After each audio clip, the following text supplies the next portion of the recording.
Assalamualaikum warahmatullahi wabarakatuh. Saya Riyad Dini Mustafa dengan PM 2078. Di sini saya akan membacakan modul 16.1 tentang security threats and vulnerabilities. Nah, jadi di 16.1.1 ini ada tipe-tipe dari threats itu. Aduh.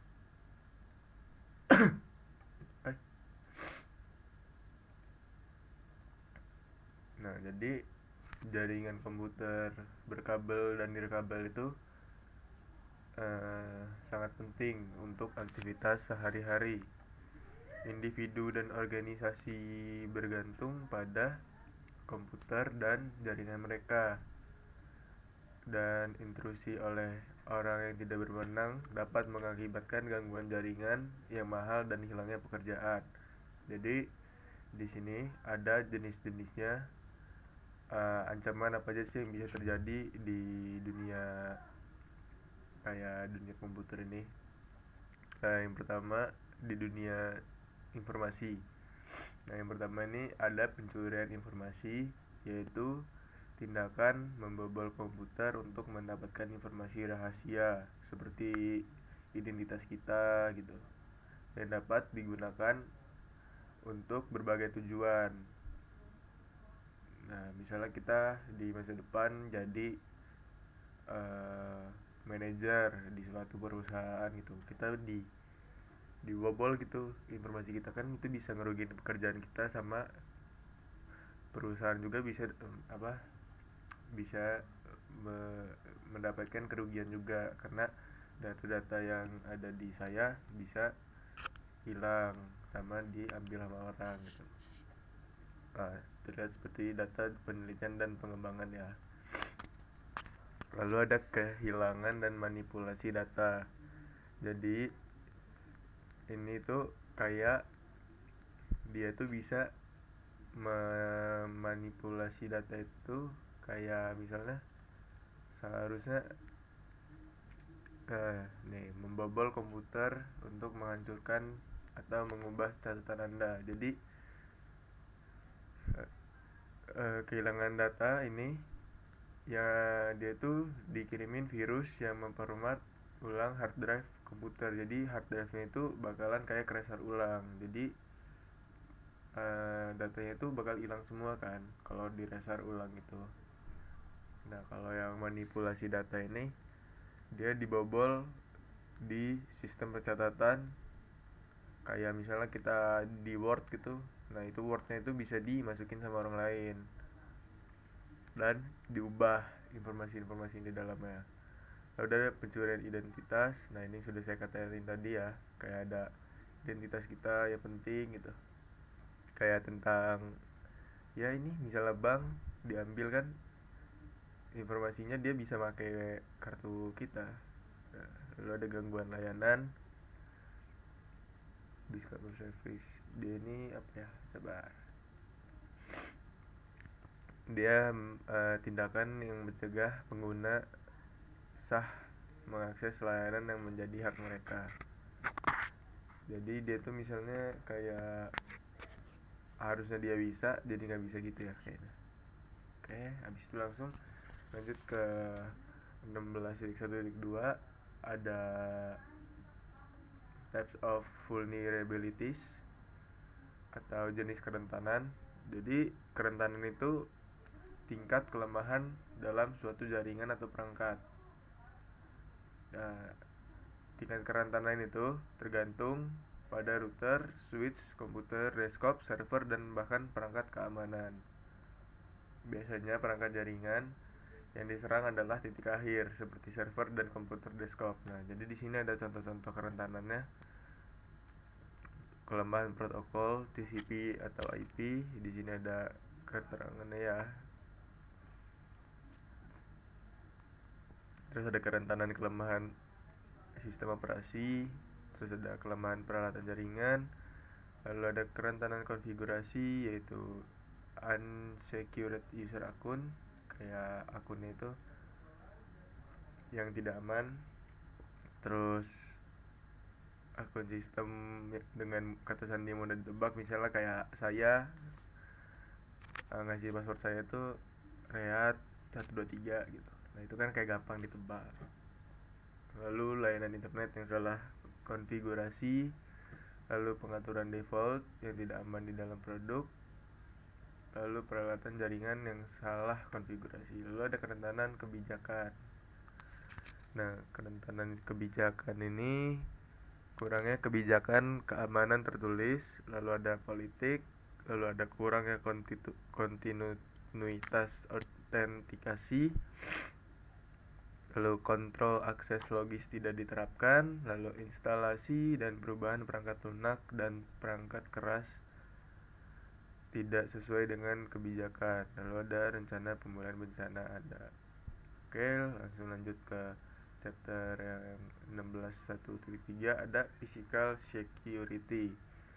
Jadi ini adalah area rentan jaringan yang sama pentingnya untuk dipertimbangkan adalah keamanan fisik perangkat. Jika sumber daya jaringan dapat dikompromikan secara fisik, pelaku ancaman dapat menghalangi penggunaan sumber daya jaringan.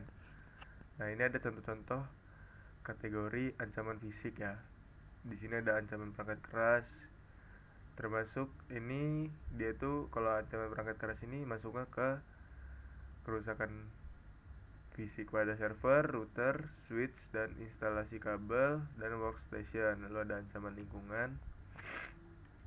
Ini termasuk suhu ekstrim yang terlalu panas atau kering, atau kelembapan ekstrim yang terlalu basah atau kering. Nah, kalau yang suhu ini terlalu panas atau dingin ya, saya salah tadi. Terus ancaman kelistrikan kayak lonjakan tegangan, lonjakan tegangan, lalu ada uh,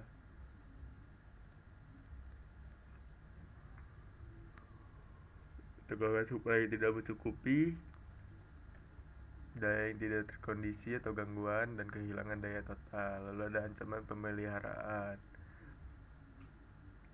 Ini termasuk penanganan yang buruk terhadap komponen listrik utama. Dia bisa kekurangan suku cadang penting, pemasangan kabel yang buruk, dan pelabelan yang buruk. Nah, rencana keamanan fisik yang baik harus dibuat dan diimplementasikan untuk mengatasi masalah-masalah yang ada di gambar ini. Nah, jadi di gambar ini dia bakalan lebih aman lah ya.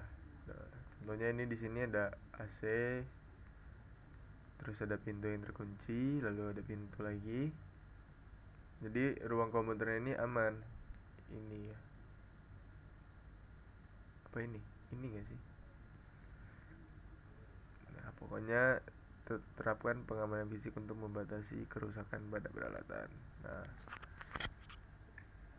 jadi ini ada sketsa contoh ruang komputer yang aman ya di sini. Oke, dan mungkin segitu aja yang dapat saya sampaikan. Mungkin chapter selanjutnya akan dilanjutkan kawan saya. Sekian saja, terima kasih. Wassalamualaikum warahmatullahi wabarakatuh. Assalamualaikum warahmatullahi wabarakatuh. Saya Haikal Pasha. Jadi di video kali ini saya akan presentasi di modul 16 Network Security Fundamental di sub 16.2 di Network Attacks.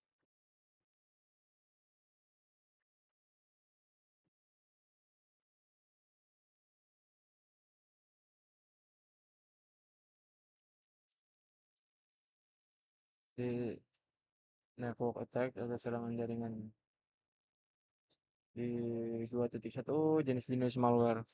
Jadi ya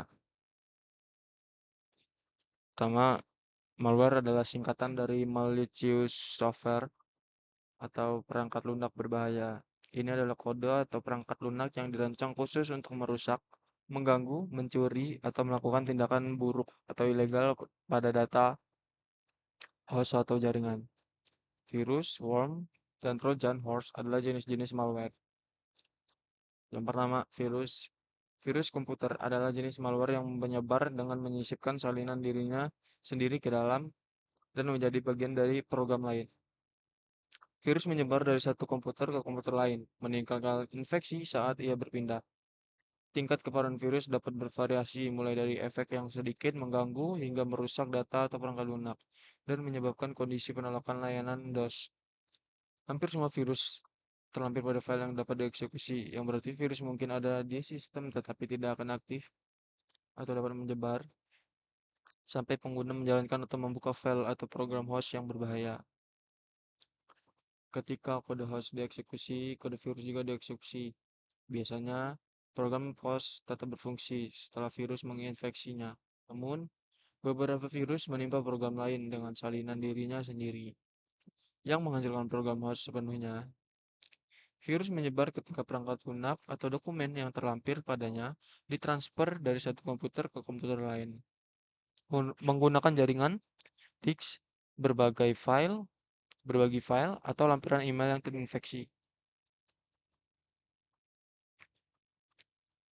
Caching, caching ya. Bom komputer mirip dengan virus karena keduanya mereplikasi salinan fungsional dari diri mereka sendiri dan dapat menyebabkan jenis kerusakan yang sama. Benda dengan virus yang membutuhkan penyebaran file host yang untuk menyebar, worm tidak perlu menempel pada program untuk menginfeksi host dan memasuki komputer melalui kerentanan dalam sistem. Worm memanfaatkan fitur sistem untuk menyebar melalui jaringan tanpa bantuan. Kuda Troya. Trojan horse adalah jenis malware lain yang dinamai berdasarkan kuda kayu yang digunakan Yunani untuk menyusup ke Troya. Ini adalah perangkat lunak berbahaya yang tampak sah. Pengguna biasanya tertipu untuk memuat dan menjalankannya di sistem mereka. Setelah diaktifkan, ia dapat melakukan berbagai serangan pada host, mulai dari mengganggu pengguna atau dengan jendela pop-up yang berlebihan atau mengubah desktop, hingga merusak host atau menghapus file, mencuri data, atau mengaktifkan dan menyebarkan malware lain seperti virus. Trojan horse juga dikenal dapat membuat pintu belakang atau backdoor untuk memberi pengguna jahat akses ke sistem.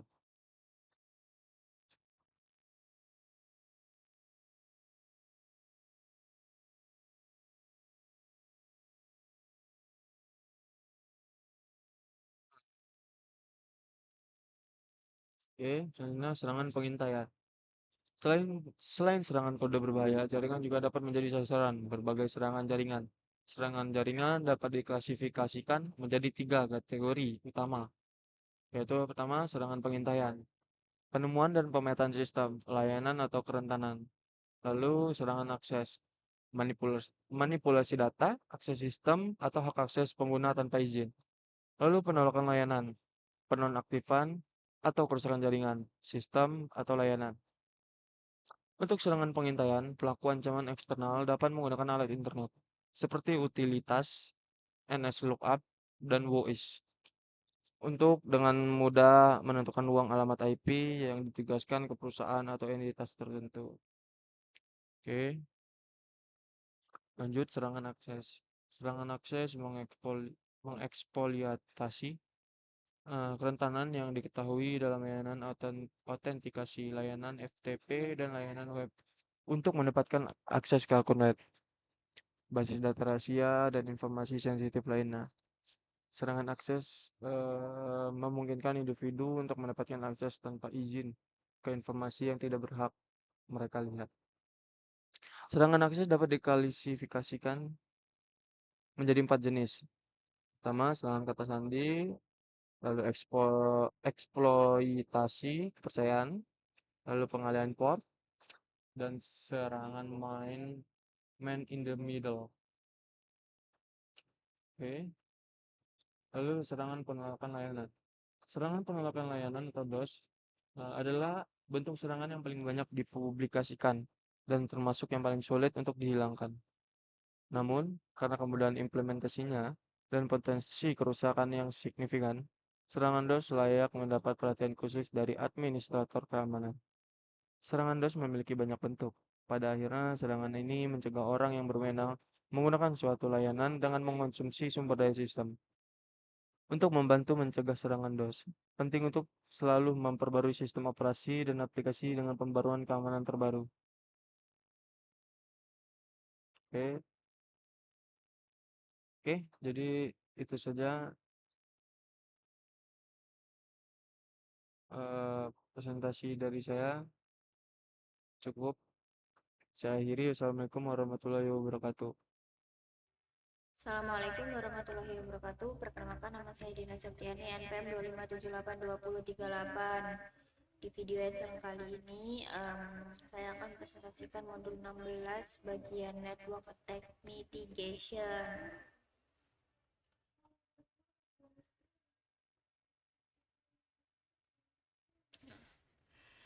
Jadi lanjut kita ke 16.3.1, the defense and deep approach.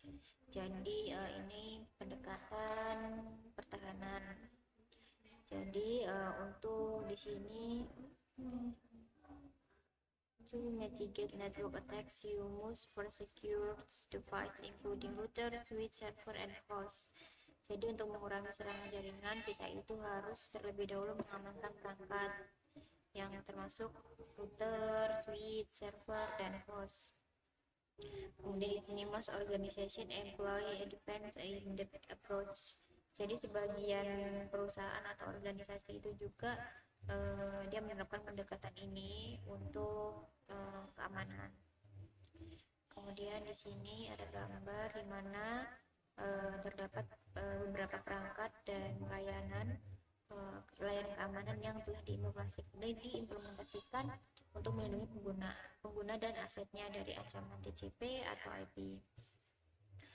Kemudian di sini penjelasan ya, VPN itu jadi router digunakan untuk menyediakan layanan VPN yang aman dengan situs perusahaan dan dukungan akses jarak jauh untuk pengguna jarak jauh menggunakan terowongan terenkripsi yang aman di web firewall, IPS.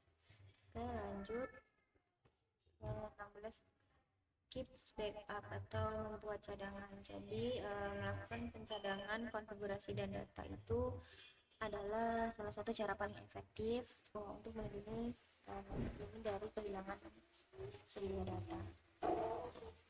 Ini adalah tabel yang menunjukkan pertimbangan pencadangan dan beserta dengan deskripsinya. Jadi di sini ada concernnya itu ada frekuensi, validation, ada storage, ada security. Oke, lanjut ke 16.3 mengenai upgrade, and patch. Jadi cara paling efektif untuk mengurangi serangan worm adalah dengan mengunduh atau mengupdate di sini ya, download security update dengan dari vendor sistem operasi dan patch all vulnerable system.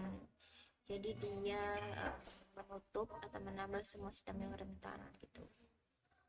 Kemudian ini adalah salah satu pengelolaan patch keamanan, memastikan semua sistem akhir secara otomatis mengunduh pembaruan seperti yang ditunjukkan pada ini ya, Windows 10. Ini adalah gambar patch keamanan, diunduh dan diinstal secara otomatis tanpa campur tangan si pengguna atau user. Kemudian 16.34 mengenai authentication, authorization, and accounting. Jadi semua perangkat jaringan itu harus dikonfigurasi secara aman untuk hanya memberikan akses kepada individu yang punya akses atau orang-orang yang berwenang. Layanan keamanan jaringan autentikasi, otorisasi, dan accounting ini disingkat dengan AAA, yang dimana dia menyediakan kerangka kerja utama untuk mengatur kontrol akses pada perangkat jaringan. Kemudian untuk AA is way to control to is permit to access a network. Jadi AAA ini adalah cara untuk mengontrol siapa yang diizinkan untuk mengakses jaringan, tindakan apa yang mereka lakukan saat mengakses jaringan, dan membuat catatan tentang apa yang dilakukan selama mereka ada di sana gitu. Dan accounting.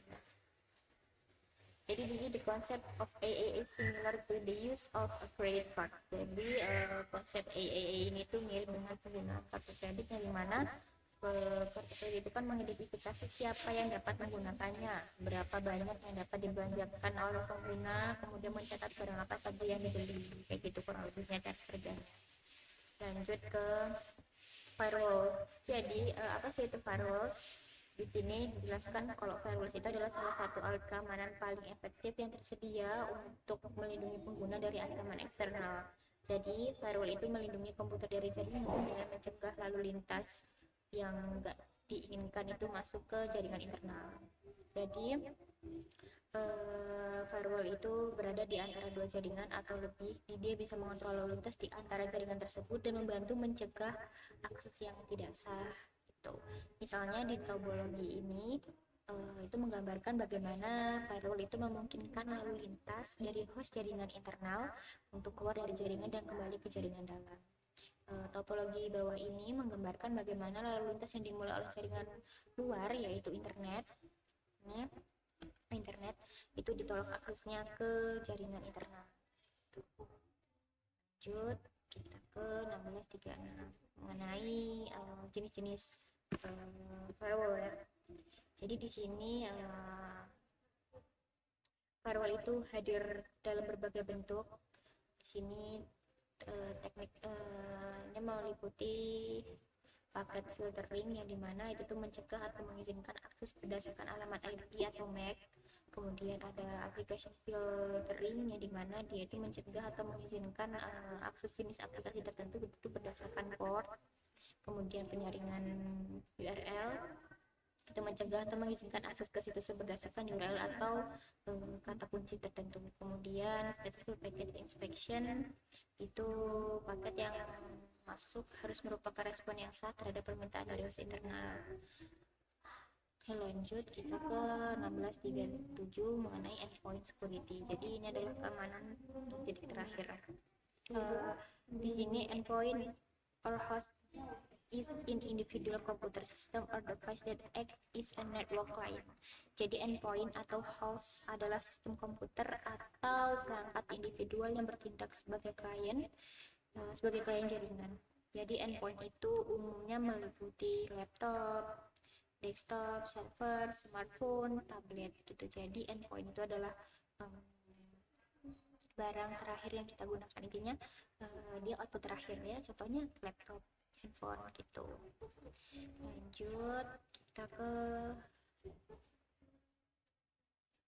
16.4 mengenai device security. Jadi kita masuk ke keamanan perangkat nih. Di sini ada auto secure ini. Jadi di sini salah satu area jaringan yang paling membutuhkan perhatian khusus untuk menjaga keamanan itu adalah perangkat. Jadi kita mungkin punya nih kata sandi untuk komputer kita, untuk ponsel kita, untuk tablet. Tapi apakah si kata sandi tersebut tuh udah cukup kuat gitu? Apakah kita tuh punya alat lain untuk meningkatkan keamanan perangkat yang kita gunakan? Nah, topik ini akan membahas itu gitu. Jadi di sini, nah, pengaturan keamanan itu diatur ke nilai default saat sistem operasi itu baru saja diinstal pada perangkat. Dalam kebanyakan kasus tingkat keamanan itu nggak memadai gitu. Jadi untuk kayak fitur Cisco Auto Secure ini itu dapat digunakan untuk membantu mengamankan sistem seperti yang ditujukan pada standar ini. Kemudian ya kita ke password. Mungkin sebagian besar teman-teman udah nggak asing lagi sama password ya. Jadi untuk melindungi perangkat jaringan kita penting banget kita tuh menggunakan password yang kuat gitu. Jadi di sini ada beberapa pedoman pedoman atau standar yang perlu kita ikuti ketika kita tuh mau membuat password. Di sini ada minimal panjang karakter dari si password tuh harus lebih dari 10 karakter, lebih bagusnya seperti itu. Kemudian kita tuh membuat kata sandi yang kompleks, hindari kata sandi yang mengulang, kata sandi yang ya bisa ditebak gitu. Oke, lanjut aja ya. Kata sandi. Nah, contohnya ini nih, ini kata sandi yang ya mudah ditebak gitu. Misal kayak secret ya. Ini kan kalau mungkin bisa ditambahin dengan nomor atau tanda apa kan masih bisa ya. Nah, ini contoh kata sandi yang kuat. Contohnya seperti ini. Ini kan sulit nih, jadi orang tuh nggak akan bisa nebak gitu. Tapi belum tentu kita hafal kan. Tapi usahakan membuat kata sandi itu yang benar-benar aman gitu. Mudah kita ingat tapi jangan sampai orang tuh mudah menebak gitu. Kita lanjut ke 1643 mengenai essential password security. Jadi ya ada tambahan nih untuk kata sandi, untuk keamanan kata sandi. Jadi itu kata sandi itu nggak cuma kuat, dia di sini kata sandi yang kuat itu hanya berguna jika bersifat rahasia gitu. Di sini ada beberapa langkah yang dapat diambil untuk membantu memastikan kata sandi itu tetap rahasia gitu.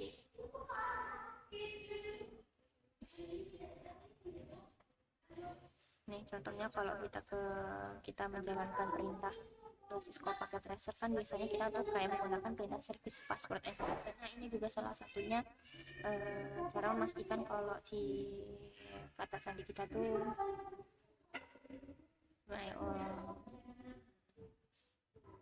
aman gitu. Jadi orang lain tuh nggak asal gunain password kita gitu. Kalau minleng ini dia itu kata sandi kita minimal harus seberapa gitu panjangnya ya 10 tadi ya, itu jauh lebih aman. Kemudian kita lanjut ke ini kita mengaktifkan SSH, enable SSH. Jadi di sini ada langkah-langkahnya. Karena kita itu sangat disarankan untuk mengaktifkan secure shell ya pada perangkat untuk jaringan jarak jauh itu biar aman. Jadi di sini dikasih cara-caranya, bisa dipraktekkan langsung. Ini di Cisco Packet Tracer nih. Konfigurasi. Lanjut kita ke 145 ya, kita menonaktifkan layanan yang digunakan.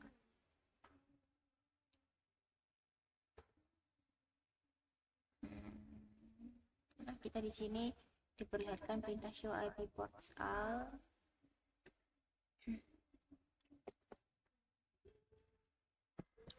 Oke, lanjut.